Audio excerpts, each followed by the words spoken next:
Meet Jacob Thompson, number 28 for the Edgewood Mustangs, and the next football player from the Thompson family. What'd you do, man? I had a stroke at birth, so I just protected my arm. Okay. All right, cool. You wearing all year? Yeah, I really don't want to, but I understand. Yeah. Just do me a favor. Just make sure you don't ever use that as a club, okay? All right, man? Ahead of the 2017 football season, we sat down with Jacob and his family to discuss his journey to the football field. When did you really start to love the game of football? I think I was probably in second grade. My uncles, they were big football fanatics, and we loved the Chicago Bears, and we always loved Walter Payton. All of my family, we were all running backs because of Walter Payton. Anthony Thompson capped a stellar career at IU by finishing second in the Heisman voting in 1989. He eventually relocated to Bloomington and had 3 children. Jacob, the youngest, had a difficult journey to follow in his father's footsteps. He was born on late Sunday night or early Monday morning he was born. And then we were preparing the next day, which would have been a Tuesday, to bring him home. And so that's when I was changing his clothes and getting him ready to go home, and I noticed that he was blue. Jacob suffered a stroke either slightly before birth or after. We're not quite sure.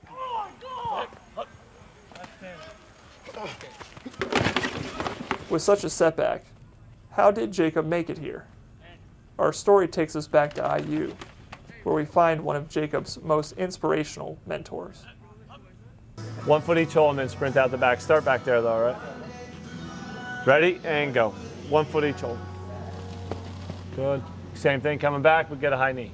Meet Tom Morris, who has worked as a strength and conditioning coach at IU since 2005. There you go. Good. Hey, but relax a little bit. You're real tight, okay? I knew that Jacob needed some personal attention. He needed somebody that could motivate him. And if you can't be motivated by Tom Morris, then you have to check your pulse. Yeah, so 5 years ago, I was in a mountain bike accident, and that mountain bike accident, I fractured my C6, C7 vertebrae, which left me paralyzed from chest down, and initially with no hands or arms or anything like that. So it left me as a quadriplegic.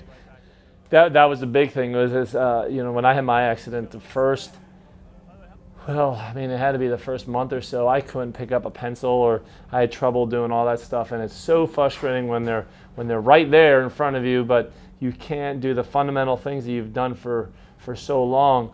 And I saw him with that when we were over on one of the machines, and he would go to grab, and his hands wouldn't work, so he would use his good hand to kind of adjust and put it on there.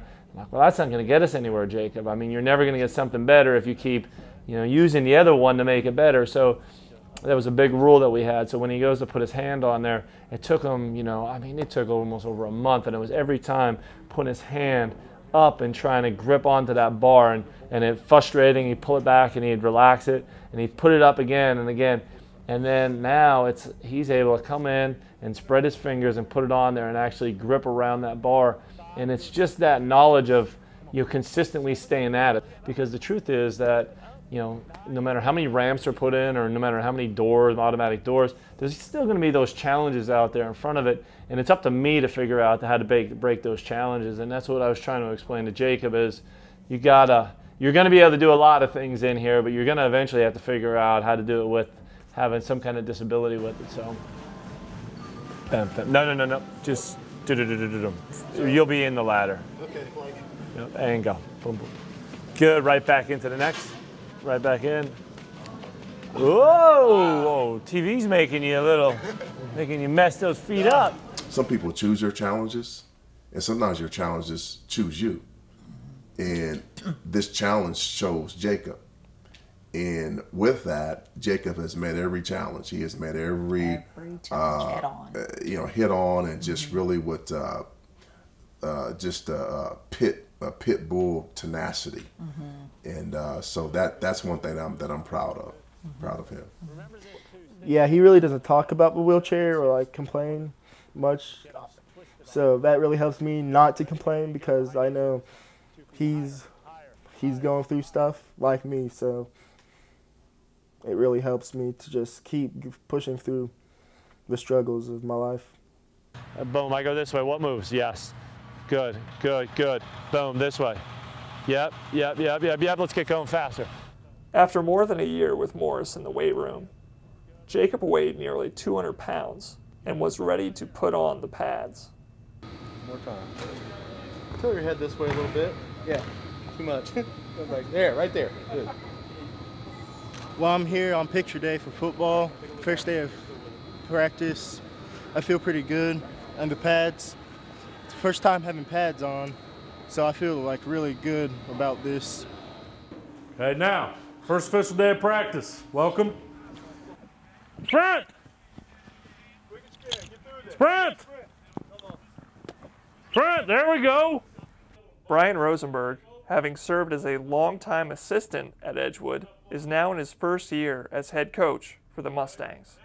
I think it's years of built up wanting to do it, wanting to run out of the tunnel, you know, wanting to get in a team breakdown on the field and things he hadn't been able to do. Even as a manager, he would be pumped up before games. You know, he'd be pacing up and down the sideline, and he'd be ready to go. Like, you could put him in then, and he would have had the most energy on the team by far. I came home from practice one day, and when I was coaching under Cam Cameron, and he was in the laundry room talking to himself. I'd be like, come on, guys, you got to get your head in the game.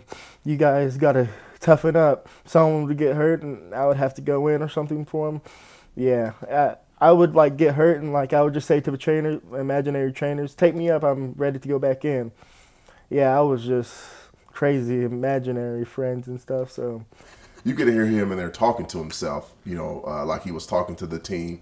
He was the coach at that point. Right. He would be the coach when they went into the locker room. Right. And then he would, you know, run back out. You know, it's game time, half time's over, he would come back out. He was, how old was he? He was pretty young. Oh, he was very young. He was like 3, he was about 3 and 4. And so we were so amazed how he could, how he just soaked in everything and he brought it home with him.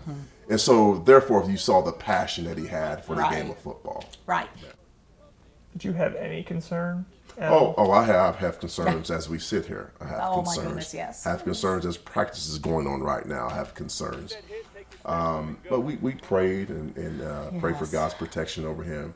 And I talked with, you know, Coach Rosie and talked about some of the challenges Jacob may have and things like that. And so we call Coach Rosenberg. Yeah, Rosenberg. Yeah. So, so I feel confident in Jacob's ability and them looking after him and so, but it's concerning. I mean, it really is concerning. Actually speak up to somebody. Yeah. It's weird how it works. I just want to tape it up if I can. And that's fine. I don't listen. Like I said, I don't care. Yeah. But Sarah needs to know. I need to know. All right. Dad needs to be involved. Okay. Promise me. All right. Don't make me call Dad. Okay. He's a scary man. Yeah. After all the childhood dreams, the lifting, the practices, Jacob Thompson was finally ready to take the field in his first football game against the Mitchell Blue Jackets. Let's get it. Let's go now. Let's go now. You get RBs on 3. 1, 2, 3, RBs. Keep your energy up, guys. Let's go now. Let's go now.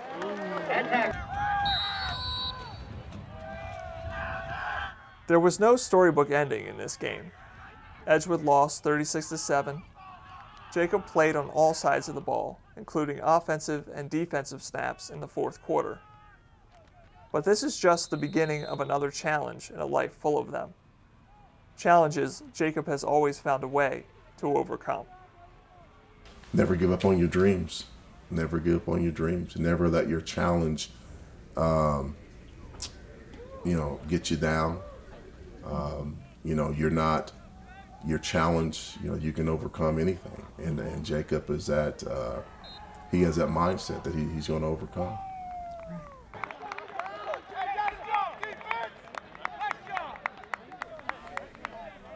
Was there any moments where you thought this wouldn't happen? I mean, were there any doubts? No. I knew it was going to happen. One day.